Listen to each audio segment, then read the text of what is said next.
Hey everybody, welcome back to Tea Talks with Deborah. I'm Deborah, and today I have with me my sister who also has her own menopause coaching practice, which is... First of all, my name is Denise, Okay. and my practice is called Aya Women's Wellness Coaching, which you can find on my website, beauty-overage.com. And today I wanted to bring her into a video because we want to talk about the daily routine we have to kind of manage crazy menopause symptoms. And just basically do self-care that will get you sort of through the changes that happen to you during menopause. So let's begin. So as far as the morning routine for me, I tend to try to turn off my alarm clock before it goes off because I notice that kind of irritates me a little bit. I get up and just kind of slowly move around and whittle my little way onto the bathroom so I can do my face routine and then slowly kind of get dressed and get myself like it's almost like being lubricated. Get my joints lubricated, get my mind set for having to get up, out, into work. Okay.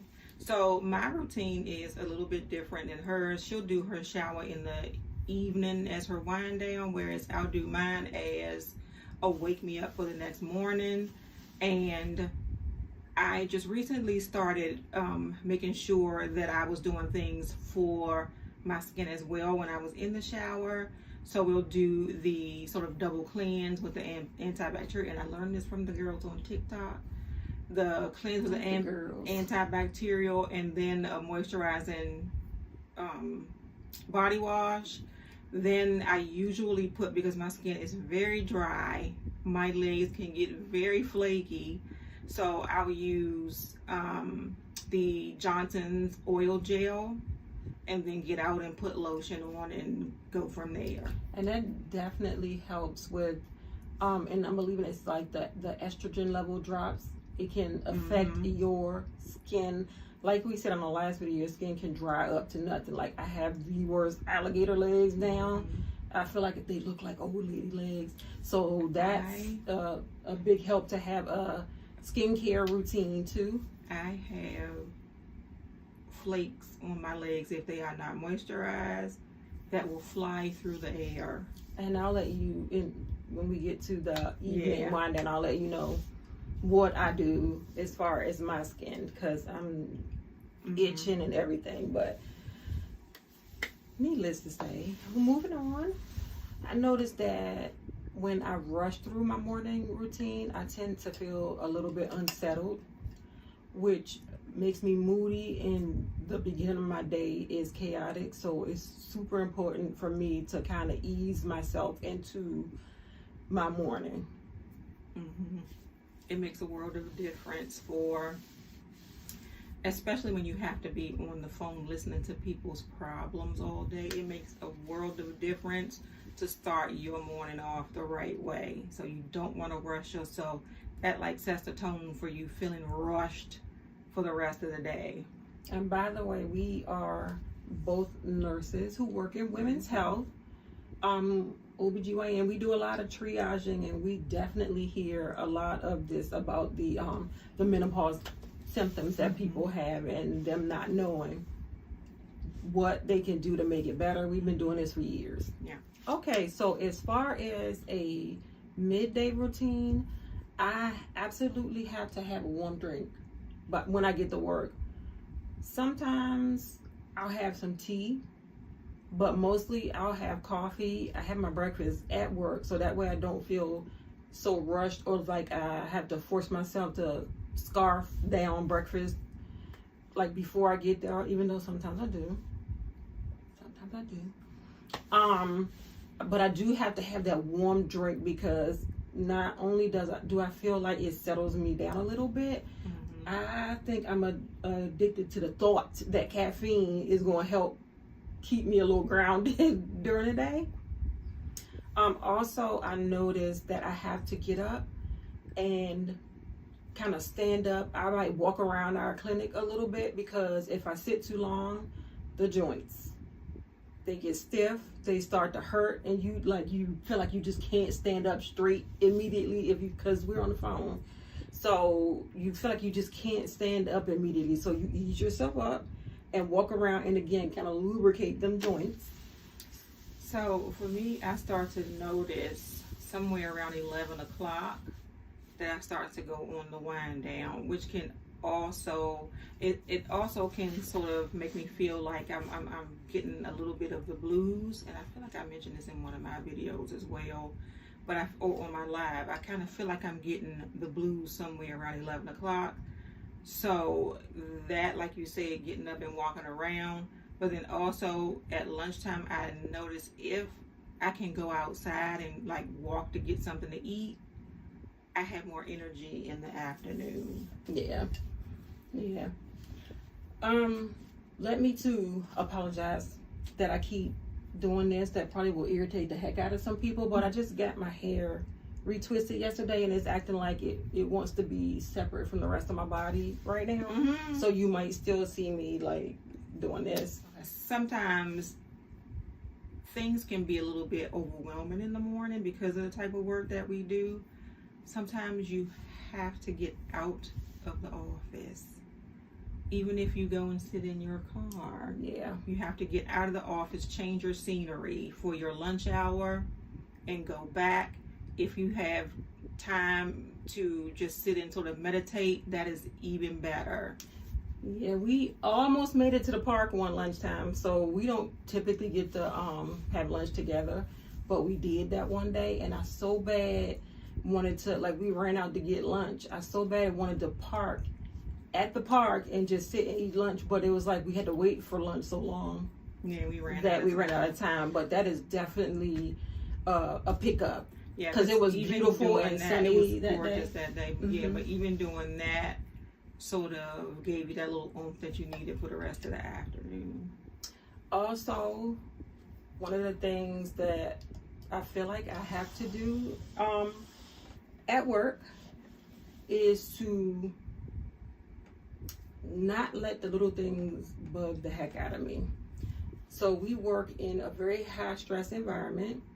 I would say it's fast paced, but it's like sometimes you feel like everybody's coming at each other. Sometimes that's the spirit of the day, that everybody's snappy, but you kind of have to, and that break helps. You kind of have to step back from it, not let it change how you feel about like your day or your spirit, and don't let people come in and interrupt your aura.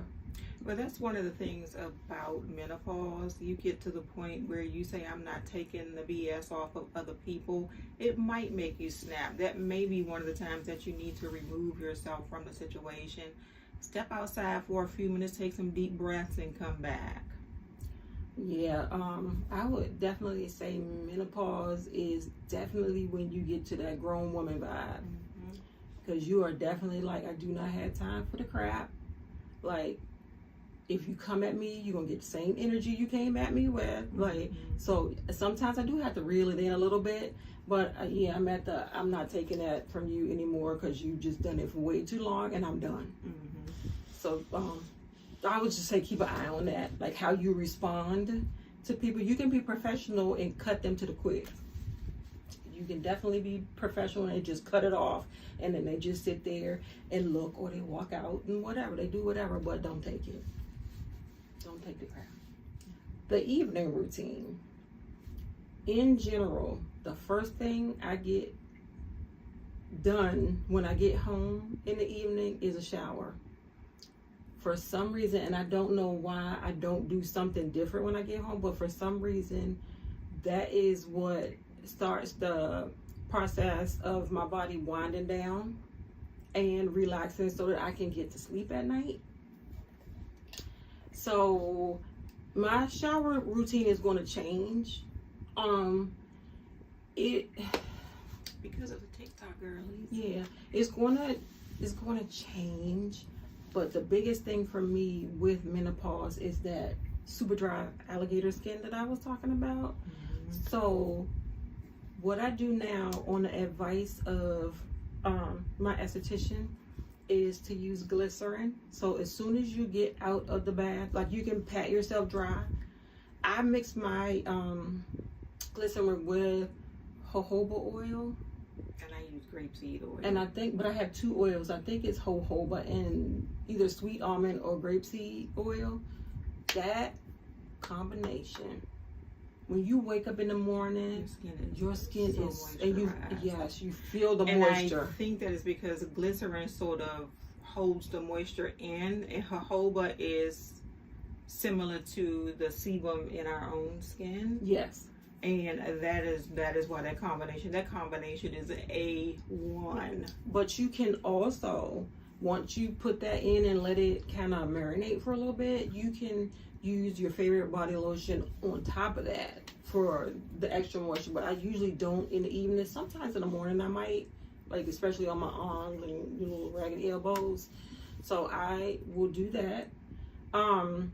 After the shower, I usually have something to eat, and for me, eating can mean a whole bunch of stuff. Sometimes I don't. I'll have like a little snack, like the hummus and pita bread or crackers or some fruit or something. I don't usually have a huge dinner. Mm-hmm. So like, cause I just feel like we get home real late. So I feel like eating and then going to bed. And then I can't say, well, we're going to come home and exercise because we get home so late and we have to get up and get out so early. There's really... I wanted to say, too, not to mention that it almost seems like the older you get, the less of an appetite you have. I think that's why they said that they are going to start considering letting older people do children's meals and not give them a hard time about it in restaurants. Okay. Because your appetite completely changes. Yeah. I have kind of noticed that, and I've noticed that I can try, and like on those days when I just like, let me DoorDash something, I can't eat all the food. Mm-mm. Like I'm good at getting through half of it. Yeah. Don't force yourself because you're going to be miserable. And not to mention the fact that when you get older, and this was in my life yesterday, you have this different weight distribution, like the tire in the middle. You start to get a lot of belly fat when you get older. So and it is harder to get rid of. And it's harder to get off. So even though we say we eat a certain way, it is that menopausal weight gain that is so hard to get rid of. I don't know if that has anything to do with why I want to eat less. Yeah. I just think I have less of an appetite, but I'm still having a hard time getting the weight off. And this has nothing to do with her evening routine. Mm-hmm. I just wanted to mention that. So the next part of my evening routine is I might light like a sage incense or a Palo Santo incense. I might like pull out the journal and write some things down. It's just like getting what's in your head out of your head and on the paper so that your mind can relax. So I have chronic insomnia. My mind tends to not want to relax at all, and I can't cut it off. So just kind of even if it's the incense, like a pretty candle or something like that, and journal or listen to music, or you can do guided meditation. YouTube has great videos on guided meditation. My phone goes on do not disturb at 7 p.m. So by the time I get home, it's on do not disturb. So that's very helpful because it scares the heck out of you and you can't get back to sleep. So yeah, that, and then I try to be in the bed at 9. I might not fall asleep, and do know that, like I said, I have insomnia. I do take medication for it. There's nothing wrong with taking medication to help you with some of your menopause symptoms. I simply cannot sleep. So in order for me to be rested, I have to take medication, and I don't feel bad about it.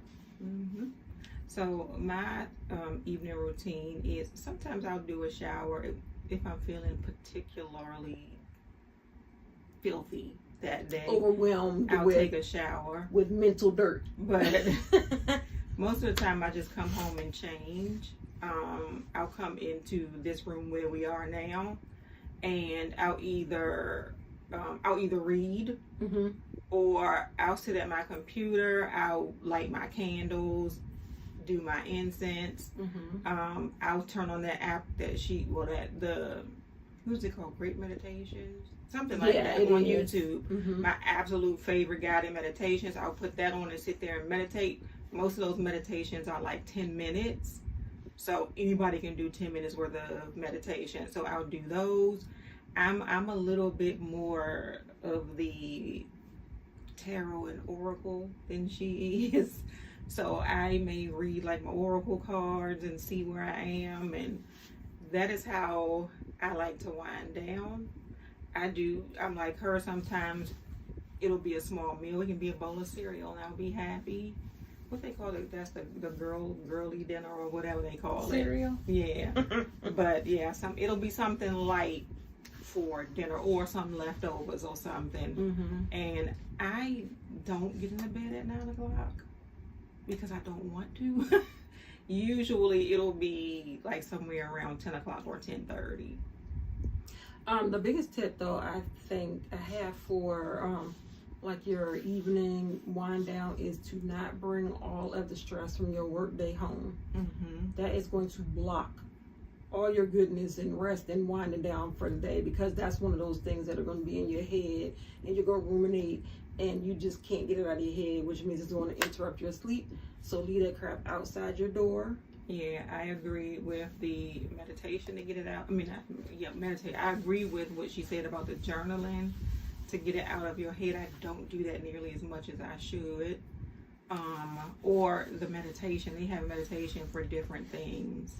They have meditations to help you sleep if you need that. But either one of the two of those. Two books that I want to recommend is, like we were mentioning, meditations. They have a meditations for Black women. And we'll just say for women. Yeah. It does not necessarily have to be for Black women. They have meditation books for women of all kinds. These are the ones we just happen to have here. Yeah, even if you pick this one up, anybody can do these.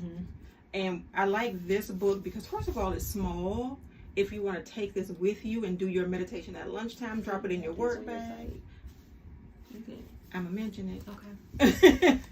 And I like how gorgeous the inside of the pages are. A little bit of a shiny. So high quality pages, full color, lots of excellent meditations ideas for different situations. And this one has 75 meditations in here for you. The next book, if you are someone who's saying, well, I don't know what self-care is. I don't know what to do for myself to care for myself. There's also a self-care for Black women, but self-care for women, if you want to pick this book up as well. It is in a similar format, so full color and different self-care for, well, some of these might be explicitly Black, but for different situations. Like they give you a nighttime skincare routine, sleeping on a silk pillowcase, cleaning your home, spending time in the sun, different things like that. And again, you can get a different self-care book. Yeah. But sometimes us as Black women, we do tend to have specific needs. Yeah. So there's nothing wrong with getting something that's crafted specifically for you. For specific needs, there was one that I just saw in here that says something about tokenism.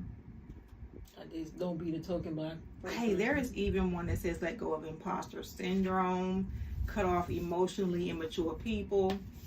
I kind of think anybody can get what they need out of these books. I will say I tend to speak more on like Black women because that's my experience. Yeah. And that's okay. Yeah. I'm not excluding anyone. But recommend you look for, we are definitely including us. I recommend that you look for resources that cater specifically to you. But as for me, this caters to me, so that's kind of where I'm going to be coming from. And I do want to say, if you are interested in either one or the both of these books are available on my website. They are available as a pre-order right now, only because I'm a small business and I don't want to overstock anything. But beauty-overage.com, you can find both of them. I may even Do a set. Yeah, try to sort of work out a bundle deal. Just let me know if you all are interested in maybe a bundle deal on these books. I'll let her know. If any of what we said today resonated with you, I would love to be able to help you out. I offer free clarity calls, also one-on-one coaching on how to build your routine so that it's specific to you. If that's something that you might be interested in, you can reach me at, and it'll be on the screen, Deborah at forherbyhercoaching.com. A link will be in the description. Thank you all for watching. Please like, comment, and definitely share this video. Please subscribe if you haven't subscribed, because I have a lot of good stuff coming out. And share this video with your friends, your family, anyone who may need this information. Or anyone who may need the clarity call or one-on-one coaching because they're struggling through this whole menopause transition. I'm definitely here for you. Denise is here for you at Aya Women's Wellness Coaching On beauty-overage.com. on beauty-overage.com. My website is forherbyhercoaching.com. Thank you for watching the video, and you all have a great day. Bye. Bye.